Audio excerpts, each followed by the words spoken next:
말씀하시는 분, 전지하신 분, 모든 걸 아시는 분, 전능, 모든 능력을 행하실 수 있는 분, 무한하시고 한계가 없으신 분, 진실하시고 신실하시고 무소부재, 모든 곳에 다 계시는 분, 거룩하신 분, 의로우신 분, 사랑이신 분, 더 구체적으로 가면은 뭐 쭉 많이 나오죠. 인자하신 분, 긍휼하신 분, 자비하신 분, 기타 등등 하나님의 성품들이 나옵니다.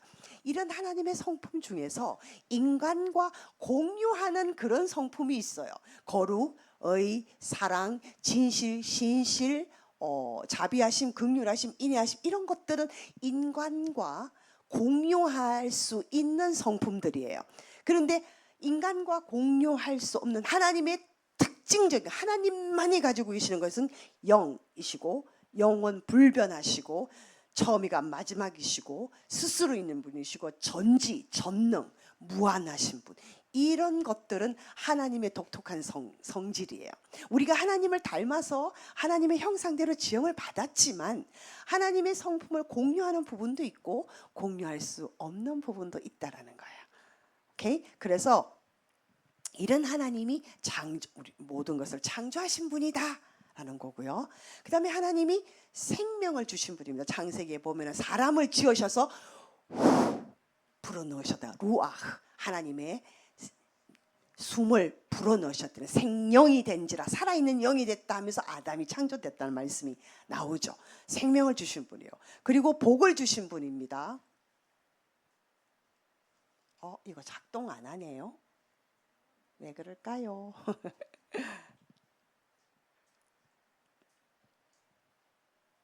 네. 자, 그럼 요거는 이제 창조주에 대해서 했습니다. 쭉 했는데 태초라는 거는 여기서 창세기에서 태초는요. 하나님은 아까 영원하다 그랬잖아요. 그죠? 여기 보면은 영원, 본질에서 영원하신 분이다. 근데 영원하신 분이기 때문에 끝에서 끝까지 영원하신 분이에요. 근데 하나님이 어느 순간 인간을 만들어야 되겠다. 그리고 인간과 함께 인간의 역사, 시간 속으로 딱 들어오시는 그 시점. 그것이 창세기에 말하는 창세기 1장 1절에 말하는 태초라는 거예요. 어떤 분이 질문을 하셨는데 요한복음에 태초에 하나님이 천지를 창조하시니라. 처음에 그 말씀, 요한복음에서 태초에 말씀이 계시니라, 말씀이 하나님과 함께 계셨고 그 말씀이 곧 하나님이라 할 때 그때 태초는 조금 다른 거예요. 뭐 거의 비슷하지만 지금 창세기의 태초는 영원한 가운데 하나님이 인간의 역사에 딱 개입하시는 그 태초고, 그래서 파레시트라는 거고요. 히브리어로. 그 다음에 요한복음 1장 1절에 태초에라는 것은 엔아르케, 영원한 태초를 말하는 거예요. 그래서 그 영원한 태초가 있는데 어느 순간 하나님이 인간의 시간 속으로 들어오신 것, 이것이 창세기예요. 아시겠죠? 그 좀 차이는 있지만 우리에게는 별로 중요하지를 않습니다. 자, 태초, 그러면 성경에 그래서 여러분 태초는요, 인간의 역사의 시작점. 다시 말해서 하나님이 인간의 역사에 인간의 역사를 시작하신 것, 그 시점이 태초라는 거. 그 다음에 성경의 주체는 하나님이에요. 태초에 1번에 보면 태초에 하나, 언제 태초에 누가, 하나님이 주체예요. 인간이 주체가 아니고 무엇을, 천지 만물을, 온 우주를, 그렇죠. 은하계가 갤럭시 같은 것이 수천 개가 있다고 그러잖아요. 요즘 과학자들이 많이. 그렇지만 그 모든 것들을 하나님이 천지를 그냥 만드셨다가 아니라 창조라는 것입니다. 그래서 천지는 공간의 개념이라는 거죠. 창조했다는 것은요, 보세요. 무에서 불러내었다라는 거예요. 아무것도 없는 데서 불러내어서 만드신 것. 근데 그냥 만든 게 아니라 목적을 가지고 예쁘게, 아름답게, 보기 좋게 만드신 거예요. 그러니까 이게 창조라는 의미에 그 의미가 있다라는 거예요. 히브리어에 무에서 불러내어서 뭔가를 만들었는데 그냥 아무렇게나 아니라 목적을 가지고 아름답게 만드셨다는 거예요. 여러분들은 아름다운 존재예요. 그래서 창세기 1장 2절에 보면요, 공허하다, 혼돈하다, 뭐 이게 다 비어있다, 형체가 없다, 흑암이 깊음 위에 있다, 다 아주 깜깜했다, 이런 거예요. 무질서한 상태였다는 거죠. 왜냐하면 아직 창조 전이니까. 창조 전의 상황을 설명하고 있는 거예요. 그래서 하나님이 영이 아까 좀 전에 보면은 흑암이 깊음 위에 있고 하나님의 영은 수면에 운행하시니라 그랬습니다. 그죠? 그래서 땅이 혼돈 형체가 없고 공허 비어 있고 흑암 완전한 어두움이 10년을 덮고 있는 무질서한 상태인데 그 다음에 하나님의 영은 수면에 운행하시니라. 이 운행하시라는 뜻이 있는 거예요. 원시 지구의 표면 위를 깊은 관심과 애정을 가지고 부드럽게 휘돌고 계시는 성령님의 모습을 표현한 것이에요. 뭔가 따뜻한 느낌이 오죠. 성령님 그러면 따스한 성령님. 여러분 성령님은 굉장히 따스하게 느껴져요. 친절하고 부드러우시고 이런 느낌. 그죠? 이런 실제로 깊은 애정과 관심을 가지시고 부드럽게 휘돌고 계시는 성령님의 모습을 지금 표현하고 있는 겁니다. 그래서 하나님이 계속 살펴보고 계시고 하나님이 사랑으로 여러분들을 보호하시려고 하는 그런 관심을 지금 보여주고 계시는 것을 말씀에서 볼 수 있습니다. 자, 그러면 창조 때는 그러면 하나님 성부 하나님만 나오냐? 아니에요. 삼위 성부 성자 성령 하나님이 함께 창조에 동력하셨습니다. 하나님은 성부 하나님은 뭔가를 계획하세요. 플래너. 그 다음에 예수님은 말씀이 육신이 됐다 그랬잖아요. 그죠? 태초에 말씀이 계시니라 요한복음 1장 1절에 그 말씀을 역사하시는 분. 성령 하나님은 행동하시는 분이에요. 이것이 오늘 1장 1절 3절에서 나타나 있는 부분입니다. 그럼 볼게요. 자, 인간 창조에 있어서 세 분이 어떻게 합력을 하셨는지 26장 하나님이 이르시되 우리의 형상을 따라 우리의 모양대로 우리가 살 계속 우리 앞에 하나님은 성부 하나님이에요. 그 다음에 뒤에 우리는 성부 성자 성령을 다 나타내는 거예요. 우리가 사람을 만들고 그들로 하여금 공중에 나는 새와 땅에 기는 육축들과 땅 안에 있는 모든 생물들을 다스리게 하자. 이게 하나님이 계획하신 거예요. 그죠? 그래서 성부 하나님이 자 이렇게 만들자 다스리게 하자 이렇게 계획하시는 분이라는 거죠. 그래서 하나님이고 자기로서 하나님의 형상대로 사람을 창조하시는데 아까 창조하시는 거는 창세기 이제 우리 보면 빛이 있으라 말씀하죠. 있으라 말씀하는 거는 예수님이에요. 말씀하시는 분. 그 다음에 빛이 있으라 하니까 빛이 있었고 이렇게 됩니다. 빛이 있었고 나중에 상경에 보시면은 빛이 있게 하시는 분은 성령 하나님이에요. 아멘. 그렇게 역사를 하시는 거예요. 그래서 사람도 이 삼위일체 하나님이 이렇게 해서 그 다음에 아까 뭐래요? 하나님은 창조 주시고 하나님은 생명을 주시는 분이고 그다음 하나님은 복을 주신다 그랬죠. 보세요. 28절에 그들에게 복을 주시는데 어떻게 생육해라. 많이 빨리빨리 자라나라는 거예요. 번성 많이 자라나서 많이 번성 하라는 거죠. 그래서 땅을 충만히 메우라는 거예요. 많이 숫자가. 다음에 땅을 정복하라요. 그냥 땅에 뭐 이렇게 우리가 좀 땅이요 좀 곡식을 잘 생산해 주세요. 뭐 이렇게 제사 드리고 이런 게 아니라 우리가 자라나라 그러면 자라나게 되는 것이 정복하는 거예요. 그리고 다스리는 권세를 주셨어요. 그러니까 이 행복한 삶, 문화를 누리면서 살 수 있도록 하나님이 복을 주시는 분이에요. 자, 그래서 하나님을 우리가 좀 설명을 해보면 제가 이거는 이제 인터넷에서 이렇게 따온 거라서 이게 영문으로 써져 있어요. Father, 성부 하나님이죠. Son, 성자 예수 Jesus Christ입니다. Holy Spirit, 성령 하나님이에요. 이 세 분이 공동분모로 중간에 엮여 있죠. 가스로 하나님으로. 그래서 우리가 보통 하나님 할 때 이 삼위일체 하나님을 우리가 염두에 두고 부르는 거예요. 그렇지만 이 세 분이 공유하지만 한 하나님이에요. 그렇지만 역할을 다르다는 거죠. 조금씩 역할 조금 전에 달랐죠. 예, 그런 역할이 다르다는 거죠. 근데 요 삼위일체 하나님이 서로가 서로에게 순환해요. 서로가 서로에게 순환하면 돈다는 얘기예요. 그리고 서로에게 침투해 들어가세요. 그러면 Father가 Holy Spirit 안에, Holy Spirit이 Son 안에 이렇게 침투해 들어간다라는 거예요. 그렇지만 절대로 혼합되지 아니하고 독특한 자기의 성질을 가지고 있으면서 내 주 우리 안에 사람 안에 거하신다는 거예요.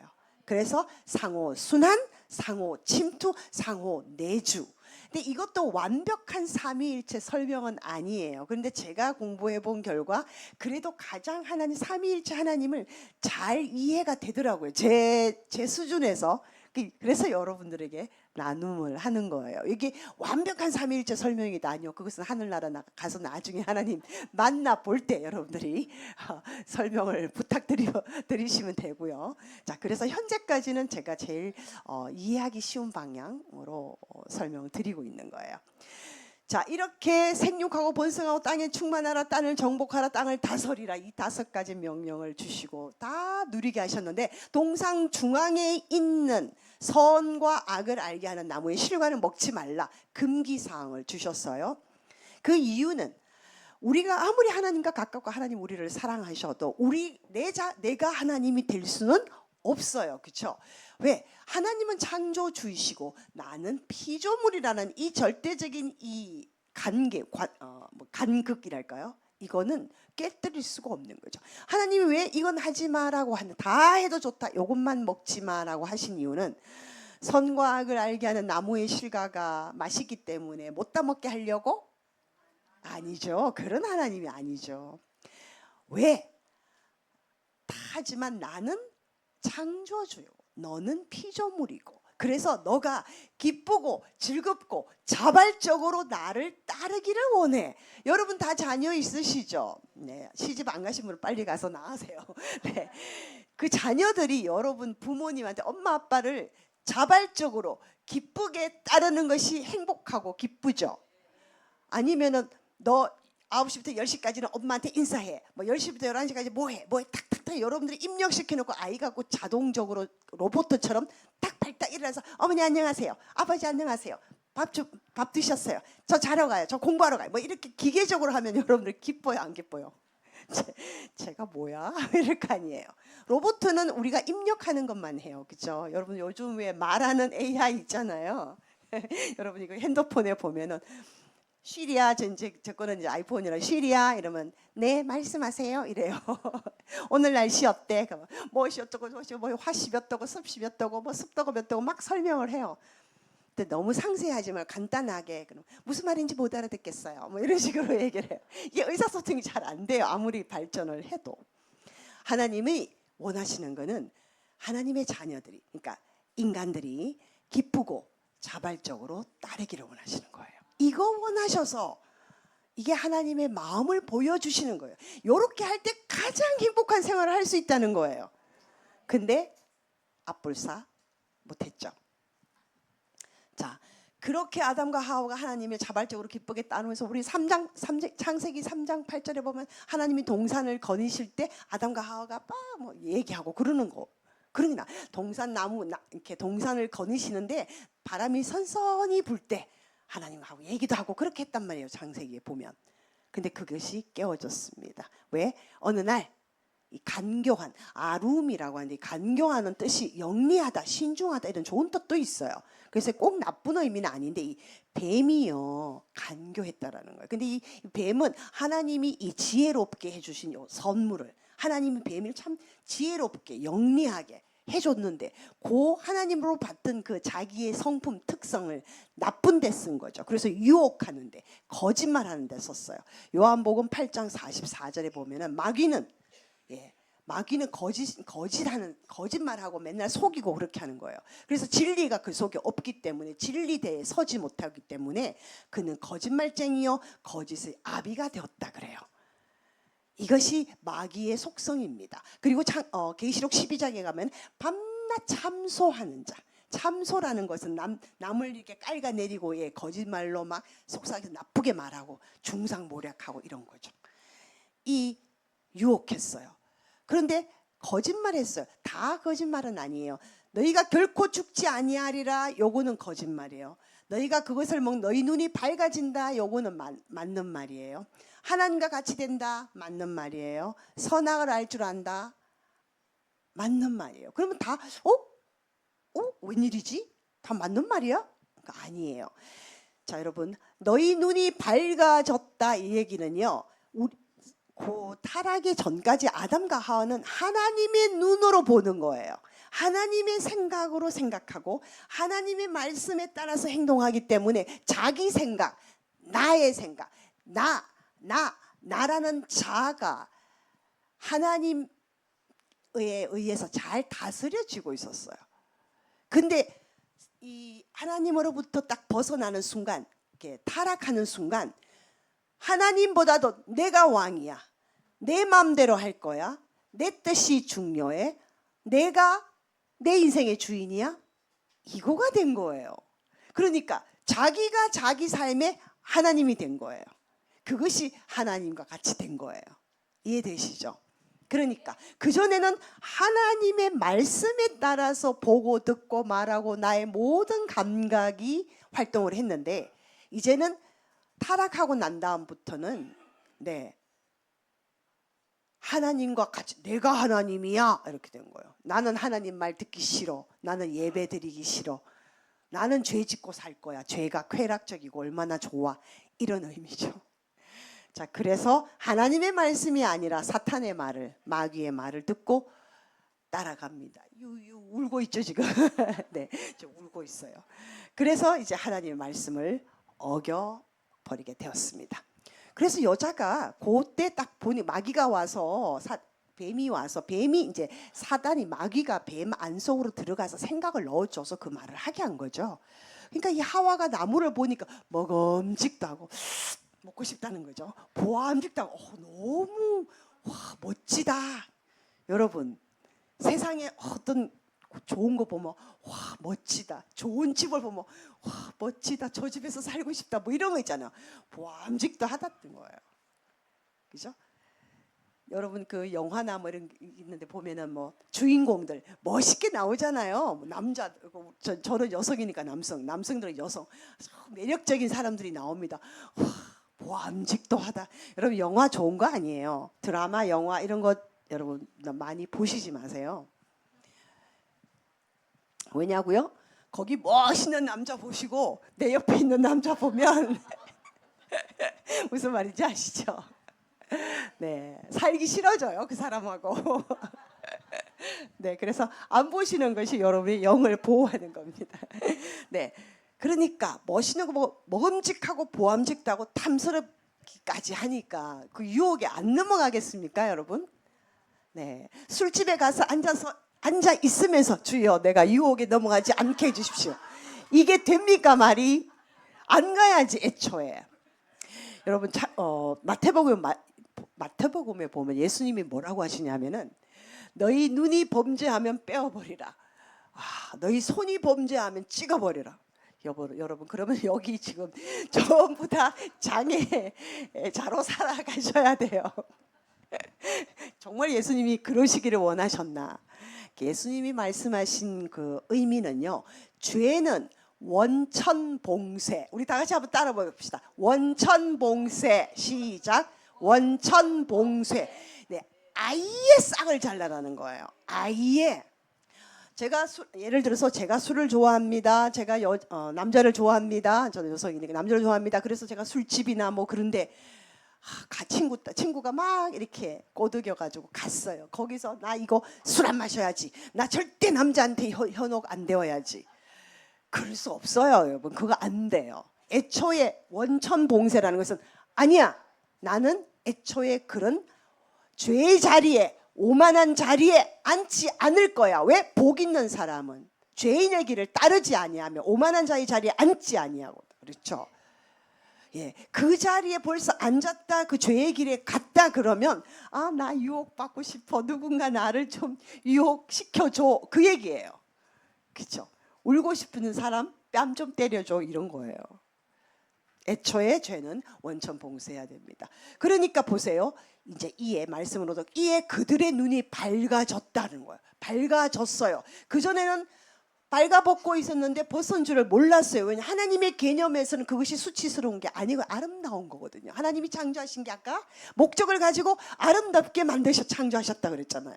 그러니까 아름다운데 이게 눈이 밝아지고 나니까 벗은 줄을 보고 창피하다는 거예요. 부끄러워서 잎을 엮어서 만들었다. 여러분 죄가 들어오면요 제일 먼저 들어오는 것이 수치심이에요. 수치심과 두려움이에요. 우리 창세기 말씀에 보면 3장의 말씀 보면은 하나님이 아담아 네가 어디 있느냐 불러요. 근데 아담이 어디 있는지 하나님이 모르셨을까요? 알죠. 그런데 아담이 제가 두려워하여 숨었나이다 그렇게 돼요. 수치심의 동전의 양면 같아요. 한쪽 면에는 수치심이라면 한쪽 면에는 두려움이에요. 이것이 항상 동일하게 작동을 합니다. 그래서 부끄러움이 찾아왔다라는 거예요. 자, 그렇게 되니까 하나님과 벌써 아담 사이에는 관계가 깨어져 버렸습니다. 하나님을 배반했다. 하나님을 배반했다. 그 선악과 하나 따먹은 건데요. 뭐 그것 가지고 뭐 그 정도야 뭐 실수로 용서해 줄 수 있지. 네, 그 의미는요. 지금보다 훨씬 더 커요. 우리가 죄를 많이 짓는 가운데 하나 더 얹어봐야 큰 표가 없는 것 같지만 창세기 때는 완전한 그런 하나님과의 관계가 하나님의 말을 안 듣는 것. 다시 말해 이 말은 무슨 말이냐면 나는 더 이상 하나님의 말 듣기 싫어요. 나는 더 이상 하나님 신뢰할 수가 없어요. 남편과 아내 사이에 신뢰가 무너지면 오만 문제가 다 발생하죠. 의처증, 의부증, 뭐 폭력, 뭐 싸움, 기타 등등등. 결국 나중에는 이혼. 이혼하고도 못 잡아먹어서 난리 뭐 이런 식이죠. 이 신뢰가 깨어지면요 사람 사이에도 마찬가지예요. 나 저 사람 더 이상 못 믿겠어 하면 그 어떤 것도 우리가 함께 할 수가 없습니다. 하나님과 아담 사이에 이 신뢰가 깨어졌습니다. 이것을 죄라고 부릅니다. 오늘 나눔에 죄는 무엇입니까? 라고 나와요. 죄는요 하나님과 사람 사이에 우리 사이에 관계가 깨어진 거예요. 그러니까 다시 말해서 하나님을 신뢰하지 않는 것, 다른 말로 말하면 믿지 않는 것, 이것이 근본적인 죄입니다. 그래서 죄의 본질은 하나님 말씀 어기는 것. 그래서 하나님과의 친밀한 관계가, 친한 관계가 깨어졌다. 그 핵심 원인이 죄다라는 거죠. 그럼 내가 왜 죄인? 아담이 먹었잖아요. 근데 아담과 맺은 하나님의 언약은 아담 대에서만 끝나는 게 아니라 아담의 자손 대대로 동일하게 적용이 되는 거죠. 하나님의 약속은 동일하게 역사하세요. 그러므로 우리는 그 결과 죄성을 지닌 채로 태어났다라는 거죠. 그러므로 우리 안에는 죄성이 도사리고 있습니다. 로마서 말씀입니다. 한 사람으로 말미암아 죄가 세상에 들어왔다 그래요. 죄로 말미암아 사망이 들어왔다 그랬어. 아까는 뱀이 하와한테 말해 너희가 결코 죽지 아니하리라 그랬잖아요. 근데 죽는다는 거예요. 죽음이 들은 건 거짓말 시킨 거죠. 그죠? 다른 거는 비슷하게 이렇게 왜곡시켰지만 자, 그래서 모든 사람이 죄를 지었으므로 사망이 모든 사람에게 이르느니라. 그렇죠? 여러분 이 말씀 잘 이해되시죠? 줄까지 다 쳐놓고 색상까지 다 바꿔놨습니다. 이 색깔은요 여러분들 눈을 즐겁게 하기 위해서 제가 그림을 좀 잘 그리면 막 그림도 사파도 좀 넣었을 텐데 제가 이거 그림을 그릴 줄을 몰라가지고 그래서 사망이 이르렀다요. 자, 그래서 하나님과 관계가 깨어지자 죄의 결과가 시작됐습니다. 하나님은 아까 생명을 주시는 분이잖아요. 생명의 근원이신데 그 하나님과의 관계가 깨어지니까 괴로움이 찾아오죠. 질병이 찾아오죠. 고통이 찾아오죠. 결국은 죽음으로 갑니다. 그렇죠? 우리 모두가 겪는 현실이에요. 근데 그 다음에 하나님은 아까 복을 주시는 분이라 그랬죠. 복의 근원이십니다. 그런데 깨어지자, 관계가 깨어지자 가정, 물질, 정신적 모든 관계가 깨어지는 거예요. 여러분들 자녀들이 직장 생활을 할 때 혹은 여러분들이 이제 젊으셔서 직장 생활을 할 때 직장 생활에서 힘든 게 가장 힘든 게 뭐냐 설문조사를 해보면요. 일이 힘들다? 아니요. 사람들과 부대끼는 게 힘들다 그래요. 100%. 그러니까 일을 하다 보면 사람들과 부딪히고 나하고 마음 맞지 않는 사람들과 같이 해야 되고 막 이런 일도 시켜놓으면 제대로 안 하고 막 이런 사람들과 부대낌이 제일 힘들다고 그래요. 그래서 모든 관계에 깨어짐. 그래서 문제들이 연속. 그러니까 참만족, 평안 이런 게 없다는 거죠. 그래서 인생의 모든 무거운 짐을 이제 스스로 짊어져야 돼요. 근데 죄에 또 값이 있어요. 죄의 값은 사망이에요.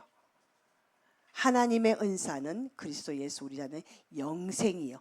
이 둘 중에 여러분들은 어느 것을 택하겠습니까? 라고 상대방한테 물어보는 거예요. 영생하기를 원합니까? 아니면 그냥 그대로 죽기를 원합니까?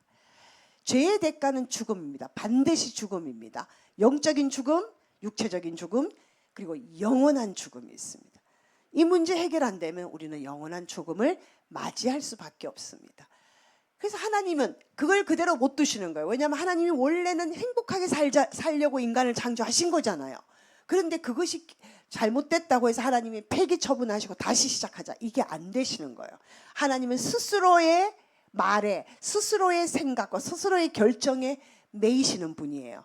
그러므로 하나님이 처음에 우리의 형상대로 사람을 만들어서 그들로 하여금 다 다스리게 하자, 복을 주자, 하나님이 그렇게 계획하셨는데 그게 인간이 배반했다고 해서 다 없이 하고, 너가 배반했으니까 끝, 너는 더 이상 안 볼 거야 하고 새로운 아담을 만드신다? 이게 안 되시는 거예요. 하나님은 불변하시는 분이에요.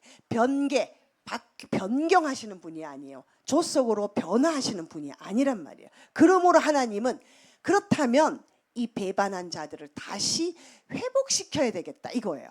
깨어진 관계 회복이 하나님의 소원이 된 거예요. 그러기 위해서는 그 모든 문제의 근원인 죄를 해결해야 되는 거예요. 죄를 어떻게? 그러면 그 죄값을 다른 죄 없으신 어떤 존재가 그 죄값을 지불하게 하면 되죠. 그렇죠? 그래서 죄가 없으신 예수 그리스도를 세상에 보내서 인간의 죄값을 지불하고 도로 그 사람을 사오는 거예요. 그렇죠? 이것을 우리가 구원이라고 말해요. 그래서 예수를 믿게 하시는 거예요. 그래서 하나님이 세상을, 사람들을, 우리를 개인적으로도 공동체적으로도 극진히 사랑하셔서 독생자를 주셨다는 거예요. 그 이유는 예수를 믿는 자마다 멸망하지 않고 영생을 얻게 하려 하십니다. 다시 말해서 죄를 지음으로 말미암아 육체적으로 이제 죽는 것은 기정사실, 그건 어떻게 할 수가 없다라는 거예요. 왜냐하면 죄의 결과이기 때문에. 그러나 영적으로는 하나님이 살리신 거예요. 예수 그리스도를 죽이심으로 그 피를 덮어서 죄값을 지불하고 우리가 다시 살아난 거예요. 아멘. 이것이 영생이라는 거예요. 그래서 하나님이 그 아들을 세상에 보내신 것은 세상을 심판하려 하심이 아니요 예수로 말미암아 세상이 구원을 얻게 하려 하심이라. 아멘. 이 말씀이 복음인 거예요. 그렇죠? 그래서 당신도 이제 예수를 믿어야 됩니다. 그 김일성, 김정일, 김은정 그 3대 세선 밑에서 너무너무 고생했는데 이제 이름도 더 빨리 외워지지가 않아요. 그 이름 말하고 싶지가 않아서 네, 그 밑에서 너무너무 고생했는데 또다시 당신은 이렇게 살다가 그냥 하나님 모르고 죽는다면 당신 인생은 너무나 불쌍하지 않나요? 이제 예수를 믿어 보세요. 하나님이 이런 하나님이에요 라고 여러분들이 만난 하나님을 전하시는 거예요. 이것이 복음이에요. 이것은요, 머리가 IQ 2자리라도 돼요. 강아지도 IQ 2자리거든요. 네, 충분히 가능합니다. 네. 독생자, 그러면 예수 그리스도를 보냈다가 죽였다고 그랬는데 그분은 누구시냐? 그 사람이 물을 거 아니에요. 그럼 예수가 도대체 누군데? 그 사람이 왜 죽어? 누군데 우리를 위해서 죽었냐? 이렇게 물어본단 말이에요. 그러면 여러분들이 또 아까 그림이 있었잖아요. 삼위일체 하나님을 설명해 주시고, 하나님은 성부, 그 다음에 성자는 이격이야. 이위 하나님, 삼위라고 그랬잖아요. 삼위, 세 개 위, 성부, 성자, 성령인데 거기 두 번째 삼위, 이위이시고 하나님이면서 인류의 죄를 위하여 죽으셔서, 그래서 깨어진 하나님과 우리 사이에 깨어진 관계를 다시 화평케 하셔서, 우리 에베소서 2장이 잘 나오는, 그는 우리의 화평, 우리를, 하나님과 우리 사이를 갈라놓았던 것을, 벽을 무너뜨리고 하나가 되게 하셨다는 거예요. 그게 에베소서 2장에 나오는 말씀이에요. 그래가지고 우리가 죄인이지만 우리 죄를 없이 해주시는 거예요. 그래서 하나님과 다시 화평을 누리게 합니다. 여러분들 그 출애굽기에서 하나님이 이스라엘 백성들을 만나러 오시는데요. 그들이 막 성결하게 합니다. 그죠? 그렇지만 하나님은 거룩 자체예요. 근데 우리는 인간의 회개를 하고 있는, 우리 죄인이죠. 그러면 하나님의 거룩과 죄가 만나면 어떻게 돼요? 충돌나요. 그래서 죽습니다. 그래서 하나님이 이 테두리를 쳐놓고 백성들이 거기 오지 못하게 하라고 하신 거예요. 그건 하나님이 우리를 보호하시는 거거든요. 하나님 우리를 싫어서가 아니라. 죄와 거룩이 만나면 죄는 죽습니다. 그러므로 우리 죄가 사하여지고 모세도 그래서 하나님 앞에 뜰기 앞에서 신을 벗고 회개를 합니다. 이사야서가 6장에서 하나님이 불렀을 때도 그 입술로 제단볼 입술로 짖었죠. 그래서 깨끗하게 진 상태. 그렇게 죄가 죽습니다. 그래서 우리의 죄가 하나님의 예수 그리스도의 그 피값으로 죄를 지불하셔서 죄가 사하여져서 우리가 하나님과 화평을 누리게 되었다라는 거예요. 네, 그래서 우리는 예수님을 메시아, 구세주, 구원자. 그래서 예수님을 수식할 때 우리의 메시아신, 우리의 구세주신 예수, 구원자이신 예수 그리스도 이렇게 수식을 할 때 그렇게 쓰죠. 자, 그럼 예수님은 아까 하나님이라고 그랬잖아요. 제2위 하나님인데 예수님은 성경에 보니까 하나님의 아들이라고도 하고 또 하나님이라고 하고 헷갈리네. 그죠? 헷갈리네. 저도 헷갈려요. 그래서 정리를 했습니다. 자, 예수님이 세례를 받으시고 나니까 성령이 비둘기같이 내려왔다 하시죠. 그리고 하늘로부터 소리도 났어요. 이는 내 사랑하는 아들이요. 이렇게 말씀하세요. 아니, 하나님이라는데 하나님 또 아들은 뭐야? 헷갈리잖아요. 이 용어가, 이게 개념이 어떻게 되는 거냐는 거죠. 자, 영적인 관점에서 예수님은 영이시지만 하나님이시지만 육신으로 인간의 몸을 입고 이 땅에 오셨어요. 그죠? 그러니까 하나님이 사람이 되신 거예요. 그죠? 그러니까 하나님 편에서 영의 관점에서 육신을 입은 하나님 예수를 아들로 칭하신 거예요. 가장 가까운 사이가, 그 표현이 가장 인간의 이해를 도모하는 데 가까운 아들이라고 표현한 거예요. 그래서 요한복음 14장에 보면은 빌립이 말합니다. 주여 아버지를 우리에게 보여달라고 그래요. 그랬더니 예수님이 19절에서 나를 본 자는 아버지를 보았다. 어찌하여 아버지를 보이라고 하느냐. 아버지가 내 안에 계시고 내가 아버지 안에 계시면서 모르냐. 너 믿지 않느냐. 이렇게 하시는 거예요. 그러면서 내가 너에게 이르는 이런 말들은 내가 스스로 하는 것이 아니라 내 안에 아버지께서 내 안에 계셔서 아버지의 일을 하시는 것이라는 거예요. 예수님 안에 아버지가 그거 하신다는 거예요. 이게 도대체 뭐지? 우리 기억나시죠? 우리 성령론 할 때, 성령을 할 때 하나님의 영, 예수의 영, 거룩한 영, 아들의 영, 양자의 영, 그걸 다 같이 동일하게 호환해서 쓴다고 배웠죠. 그러므로 아버지가 내 안에 계신다 이렇게 말씀을 하시는 거예요. 그러면 왜 하나님을 예수님도 아버지라 부르고 우리도 지금 아버지라고 부르는 거예요? 왜? 하나님이 아버지인가? 하나님은 어머니도 되는데 그래서 하나님 어머니라고 요즘 부르는 데가 있죠. 아무튼 이건 대표성이에요. 자, 우리는 인간으로서 창조되었습니다. 그죠? 그래서 창조된 사람의 관점에서 볼 때 하나님의 영이, 그죠? 예수님이 하나님의 영이 하나님이시지만 평범하고 정상적인 육신을 입고 이 땅에 왔어요. 그죠? 그러니까 내면은 하나님의 영이 있지만 겉모습은 정상적인 그냥 일반적인 사람이에요. 인자가 되었다라고 하셨잖아요.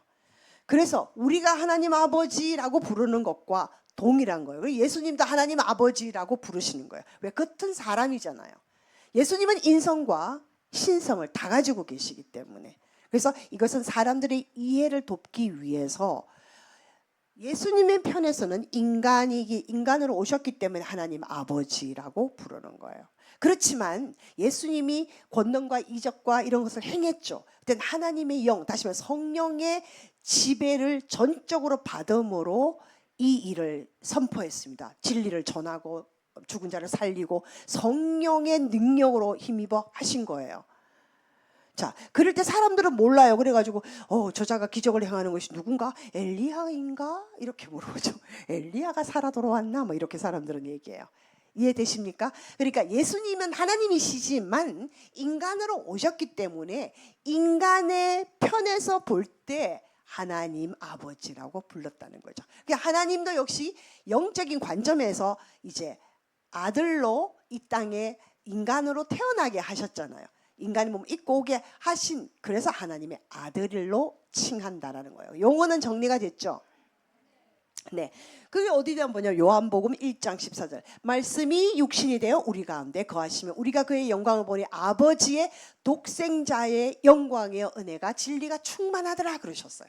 그래서 말씀이 육신이 되었다는 거예요. 말씀은 아까 태초에 말씀이 계시니라 예수 그리스도라 그랬죠. 그러니까 그 예수 그리스도가 육신이 되어 왔다라는 거예요. 근데 육신이 되어 왔지만 내면적인 아버지 독생자의 영광이 충만해 있더라는 거예요. 인성, 예수님이 육신의 모든 정상적인 활동을 유지하기 위해서 인성 필요했죠. 인간으로 입고 오셨으니까. 신성, 하나님의 사역을 위한 것이잖아. 그래서 아버지의 뜻에 순종하는 것이 예수님의 목적이었고, 그리스도의 본질은 영이자 영이시면서 신성이기에 그의 본질은 하나님과 동일하다는 거예요. 그래서 우리가 이해가 잘 안 되는 부분, 저도 이것도 나중에 예수님 만나면 물어볼 거예요. 어떻게 인성과 신성이 이게 완벽하게, 이게 우리가 아무리 이해를 한다도 우리는 한계가 있어요. 왜냐하면 우리는 신성이 없기 때문에. 우리 집 강아지가 보들인데 보들이가 주인의 마음을 이해를 할까요, 못할까요? 네, 못해요. 아무리 뭐 자기를 사랑해준다 이런 건 알아도 저의 생각을 다 모르죠. 그와 같은. 네, 그래서 예수님 만나면 물어볼 거예요. 네. 자, 이 예수님에 대해서 쭉 잘 나와 있는 말씀, 빌립보서 여러분 2장 6절에서 11절을 외우십시오.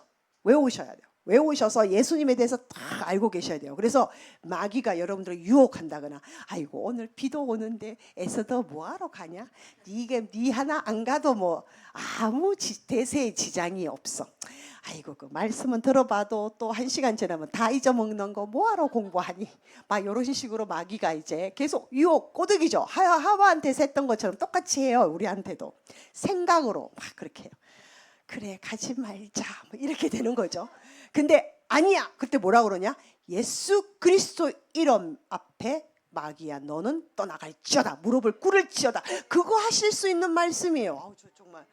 예, 자, 우리 말씀이기 때문에 다 같이 큰 소리로 선포합시다. 잠도 깨울 겸 시작. 그는 근본 하나님의 본체시나 하나님과 동등됨을 취할 것으로 여기지 아니하시고 오히려 자기를 비워 종의 형체를 가지사 사람들과 같이 되셨고 사람의 모양으로 나타나사 자기를 낮추시고 죽기까지 복종하셨으니 곧 십자가에 죽으심이라. 이러므로 하나님이 그를 지극히 높여 모든 이름 위에 뛰어난 이름을 주사 하늘에 있는 자들과 땅에 있는 자들과 땅 아래에 있는 자들로 모든 무릎을 예수의 이름에 꿇게 하시고 모든 입으로 예수 그리스도를 주라 시인하여. 네, 공간이 부족해서 뒤에 빠진 건 하나님께 영광을 돌리게 하니라, 그 말씀이 나오거든요. 공간이 부족해서 다 못 썼어요. 자, 이 말씀이 여러분들 얼마나, 여러분들이 좀 위축돼 있거나 힘이 없거나 뭐 좀 이렇게 있을 때요, 마귀가 여러분들을 가장 공격하기 쉽습니다. 엘리야도 갈멜산에서 850대 1로 다 박살냈어요. 그죠? 바알과 아세라의 선지자들.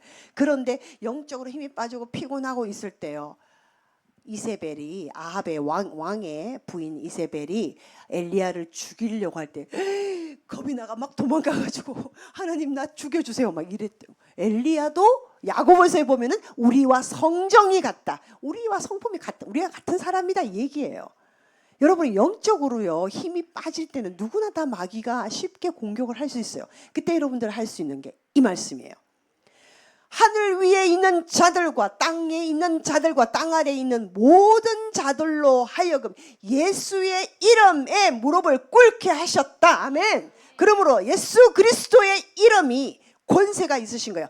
예수 그리스도 이름 앞에는 그 어떤 것도 고개를 빳빳이 들 수 없다는 거. 모든 것이 무릎을 꿇게 되어 있어요. 그러므로 마귀야, 나를 유혹하고 나를 넘어뜨리고 나를 힘들게 하고 나를 주님에 가까이 가지 못하게 하는 너 악한 마귀는 예수 그리스도의 이름으로 명하노니 나에게서 떠나갈지어다. 네, 내가 막 소리 지른다고 되는 게 아니라, 제가 이제 여러분들에게 힘을 드리기 위해서 제가 큰 소리를 했지만 저는 살살 얘기합니다. 야, 너 떠나가. 예수의 이름으로 보니까 꺼져. 이렇게 저는 저 혼자 있을 때는 그렇게 얘기를 하거든요. 예수의 이름 앞에. 그래서 예수의 이름이 권세가 있어요. 여러분들의 믿음이 약해질 때 이 말씀을 크게 선포해서 3번만 선포해 보세요. 여러분들 힘이 쫙 생깁니다. 왜 그러냐고요? 시편 19편에 하나님의 율법은, 하나님의 말씀은 완전하여 우리의 영혼을 소성시킨다. 소성시킨다. 시들어가지고 거의 막 죽으려고 하는, 죽을까 말까 하는 그것을 소성케 한다. 살아나게 해서 번성하게 한다는 얘기예요. 하나님의 말씀이기 때문에 그렇습니다. 아멘.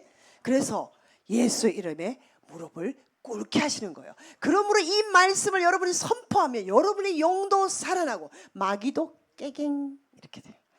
자, 그래서 예수님이 나는 길이요 진리요 생명이니 나로 말지 않거나 아버지께는 올 자가 없다 하는 예수님이 당당하게 말씀. one way라는 거예요. one way, the only way. 단 한 길. 예수님을 믿지 않고는 하나님 나라에 갈 수가 없다는 거예요.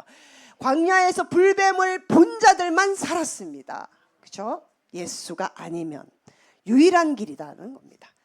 자, 십자가의 죽으심이었어요. 결국은 십자가의 죽으심이었어요. 예수님이 하나님이시면서도 낮아지시고 인간과 같이 오셔서 인간처럼 되셔서 십자가의 죽으심이에요. 그래서 예수 이름을 높이 들어 올리신 거예요. 하나님이.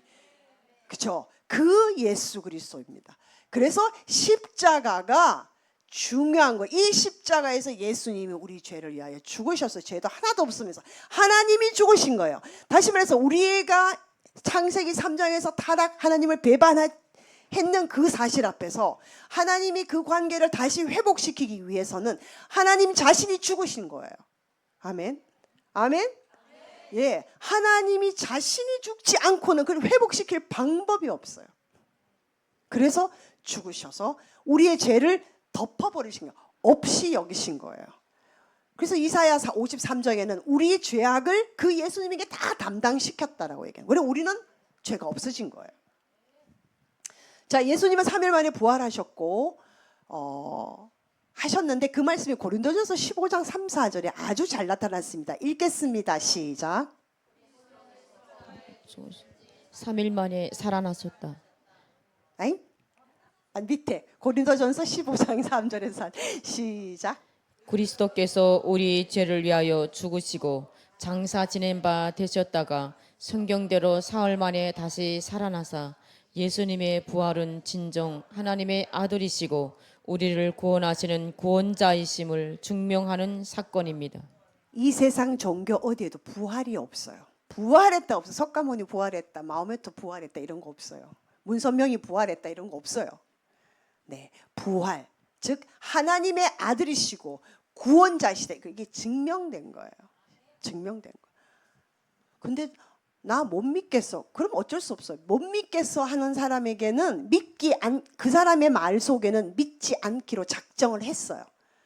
믿지 않기로 작정을 한 사람에게는 어떤 말도 들어가지는 않습니다.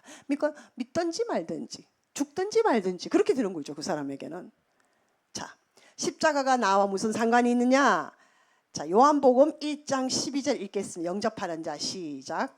영접하는 자 곧 그 이름을 믿는 자들에게는 하나님의 자녀가 되는 권세를 주셨으니. 아멘. 그러므로 이 십자가와 나와 무슨 상관이냐면 내가 그 십자가 예수 그리스도를 믿고 받아들이면 내가 죄가 사함을 받고 하나님과 다시 화해하고 자녀가 된다. 이것이 복음이라는 거예요.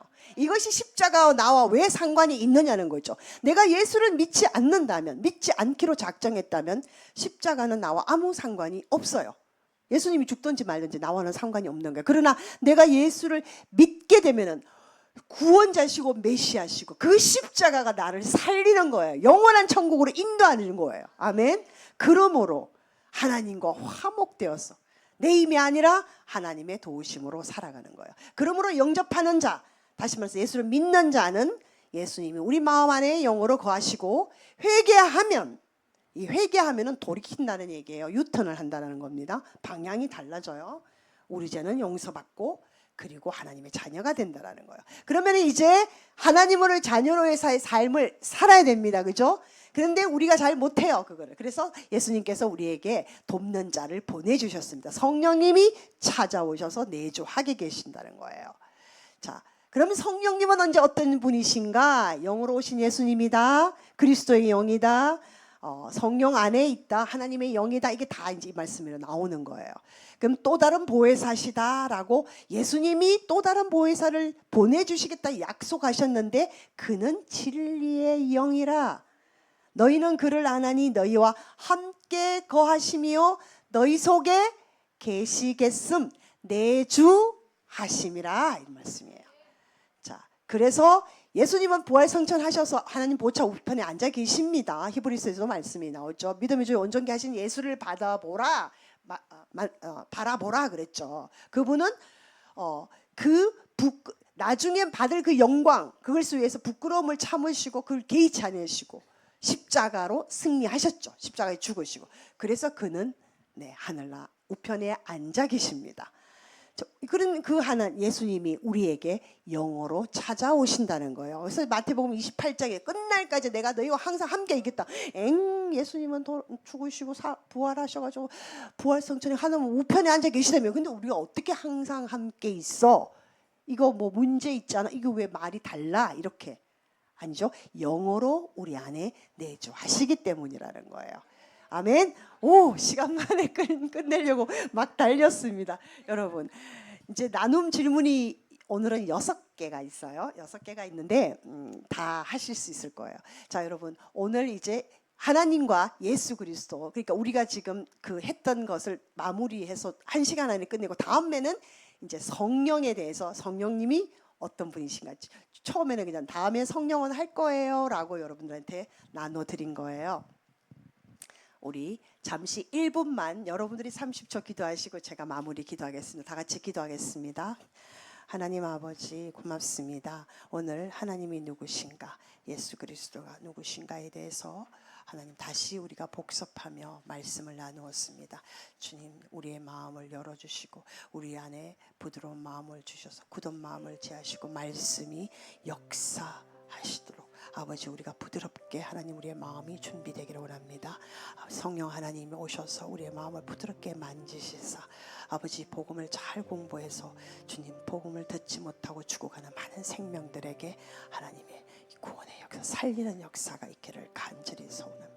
하나님 아버지 오늘 우리 남북한 연합 예배에서 하나님과 예수 그리스도에 대해서 우리가 다시 말씀을 나누었습니다. 하나님 잘 기억하게 도와주시옵소서. 성령 하나님 우리에게 지혜와 계시형을 주시사 하나님을 잘 알게 하여 주시고 하나님의 우리를 부르신 부르심의 소망이 무엇이며 예수 그리스도 안에서 우리가 누릴 기업의 풍성함이 어떤 것이며 하나님의 지극히 크신 능력의 역사하심이 어떤 것인가를 우리가 잘 알고 우리가 만난 하나님을 복음 듣지 못해서 죽어가는 많은 생명에게 자신 있게 든든하게 그들에게 복음을 전하도록 우리가 잘 준비되기를 원합니다.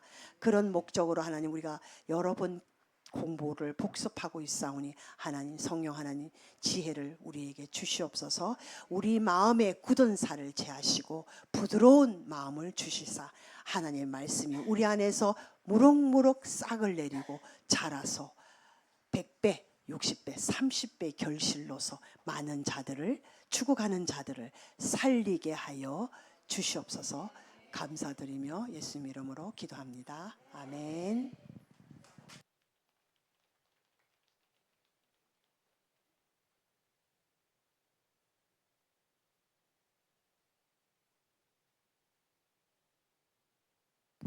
여러분 감사합니다. 또 오늘 또 비가 오시는데 또 이렇게 많이 와주셔서 아침에 오신다고 좀 고생하셨죠. 실은 그 신길역은 우리가 원하지 않고 본래는 영등포역입니다.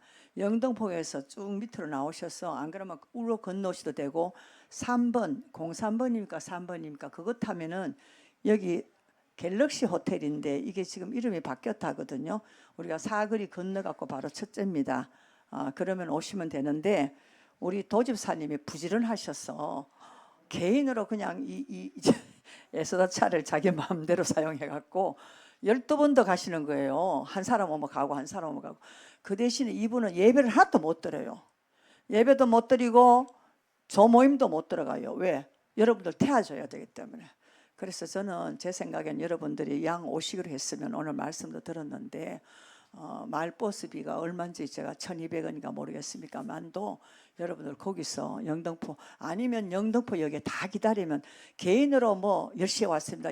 뭐 10분에 왔습니다. 이러지 마시고 오시면 한 대 모아졌다가 그 다음 부르시면은 영등포역은 갈 수 있을지 모르겠습니다. 그래서 실은 이게 픽업이 안 되는데 지금 개인을 해주실 때 여러분 생각하셔서 우리 도집사님도 예배에 참여하시고 도집사님도 소모임에 참석하셔서 북한에 들어가서 말씀도 전할 수 있도록 여러분이 그런 이해를 좀 해주셔서 신길역으로 가시지 말고 이제는 그리고 카톡이 다 올립니다. 그러니까 영등포역에서 3번 마을버스를 타고 와주시면 너무너무 감사하겠습니다. 예. 그리고요 우리 그 7월 27일 날 우리 그 토요일 날 오후 3시인데 강남역 11번 출구입니다. 그 시저 극장에서 여러분들 김일성의 아이들 보셨어요? 예. 안 보신 분들은 거기 또 가셔서 상세한 것은 여러분 우리 목사님한테 우리 물어보시면 됩니다. 예. 그래서 꼭 참여하시고 정말 저 이걸 보면서 너무 안타깝고 많이 울었는데 우리 꼭 한번 여러분들 봐주시면 좋겠습니다. 예.